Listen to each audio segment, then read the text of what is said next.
Short answer type, mark 1.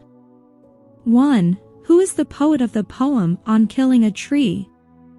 Answer, Gieve Patel is the poet of the poem On Killing a Tree. 2. What does the poet mean by, it takes much time to kill a tree? Answer, by the given line the poet means to say that killing a tree is not a simple or easy task. 3. What type of poem is On Killing a Tree? Answer, On Killing a Tree is an ironical poem. 4. What form of verse has been used in the poem On Killing a Tree? Answer, free verse has been used in the poem On Killing a Tree. 5. How much time does it take to kill a tree? Answer, it takes a lot of time to kill a tree.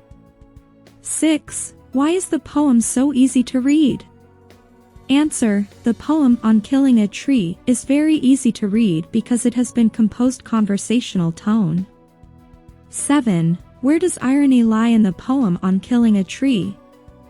Answer, the irony in the poem On Killing a Tree is that the act of killing a tree is a ceremonial task. 8. Miniature boughs, what does the word boughs mean? Answer, the word boughs means branches. 9. What according to Gieve Patel is the most sensitive part of the tree? Answer, according to Gieve Patel, the root is the most sensitive part of the tree. 10. And then it is done, what is done? Answer, the act of destroying a tree completely is done in the poem On Killing a Tree. 11. What is to be done with the root of the tree in the poem On Killing a Tree? Answer, the root of the tree is to be snapped out of the anchoring earth. 12. How the task of killing a tree is represented in the poem? Answer, the task of killing a tree is represented as a ceremonial task in the poem On Killing a Tree. 13. How has the tree grown? Answer, according to Gieve Patel, the tree has grown slowly by consuming the earth, feeding off the crust and absorbing sunlight, air and water for years. 14. What kind of task is it to kill a tree? Answer, it is very difficult task to kill a tree and it takes much time. 15. Where will the green twigs rise from? Answer, after hacking and chopping the green twigs will rise from the remaining part of tree that is close to the ground. 16. What lies hidden in the earth's cave? Answer, the roots of the trees are hidden in the earth's cave. 17. What happens after hacking and chopping? Answer, after hacking and capping the tree bleeds but it does not die. 18. Where does the strength of the tree lie? Answer, the real strength of a tree lies in its roots. 19. What is the condition of the root of the tree? Answer, the root of the tree looks wet and white. 20. What role do the sun and air play in killing a tree? Answer, the sun and the air play a vital role in killing a tree by scorching and choking. 21. What will happen if the miniature boughs are left unchecked? Answer, if the miniature boughs are left unchecked, they will expand to their former size. 22. But this alone won't do it, what does this refer to here? Answer, here this refers to hacking and chopping of the tree. 23. What does the expression bleeding bark suggest? Answer, the expression bleeding bark suggests that the tree also bleed in the form of their liquid when it is chopped. Descriptive type, mark 6. 1. Give the substance of the poem On Killing a Tree. Answer, in the poem On Killing a Tree, Gieve Patel says that it is not an easy task to kill a tree. It can't be done by a simple jab of knife. A tree grows slowly by consuming the earth's nutrients. It absorbs sunlight, air, and water for years. So, it cannot be killed by hacking and chopping. It causes pain, but the tree does not die. Its bleeding bark heals itself. From close to the ground, its trunk produces twigs and small branches. If they are left unchecked, they will expand to the former size. If a tree is to be killed, the roots of the tree must be pulled out from the earth cave. After uprooting, it is scorched and choked in sun and air. Then, it goes through a process of browning, hardening, twisting and withering. Ultimately, the tree is killed. 2. Justify the title of the poem on killing a tree. HS 2016. Answer: the title, On Killing a Tree, is ironical. The tree has been personified by the poet Gieve Patel. A tree is our best friend, but men are destroying them for their small needs. The poet says that the act of killing a tree is a ceremonial task. In the beginning of the poem, the poet describes how a tree grows up and becomes stronger.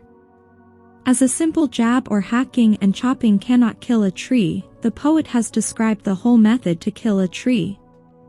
The roots of the tree are pulled out of the anchoring earth. Then it is exposed to the sunlight and air for scorching and choking. The act of killing a tree becomes complete when the tree becomes completely withered. The poet ironically points out man's cruel nature towards trees. He supports afforestation and dispraises the act of killing a tree. Thus, the title of the poem is appropriate and justified. 3. How can a tree be killed on killing a tree? Or, how does the poet describe the methods of killing a tree in the poem On Killing a Tree? Answer: in the poem On Killing a Tree, the poet Gieve Patel describes how a tree is tortured by man for complete destruction.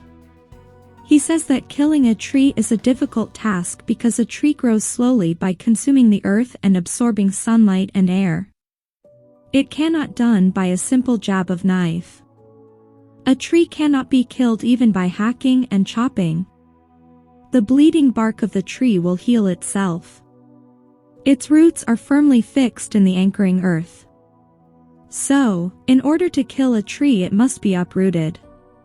It is to be roped, tied, and pulled out from the earth cave.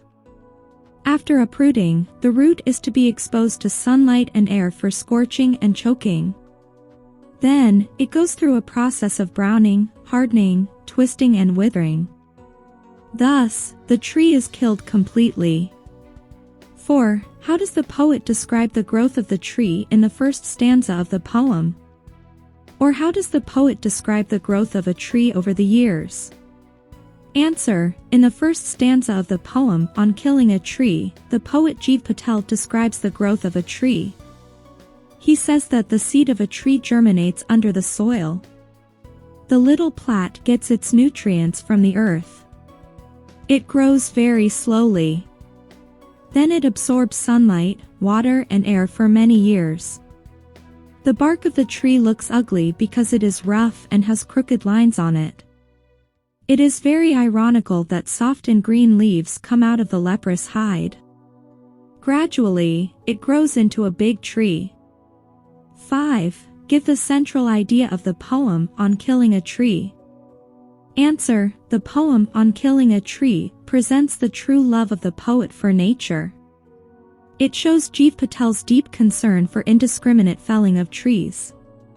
The tree consumes nutrients from the earth and absorbs sunlight, water and air for years. Thus, the tree grows slowly. The tree is the best gift of nature for all of us. But, it has to suffer a lot because of man's cruel nature. It is killed with cruelty. Hacking and chopping do not kill it. It bleeds and feels pain. Then nourishes itself. It produces new twigs and develops into a big tree again. But, it has to surrender at last to man's selfish greed when it is uprooted. Thus the poem focuses on the irony of the killing a benefactor tree by its beneficiary man.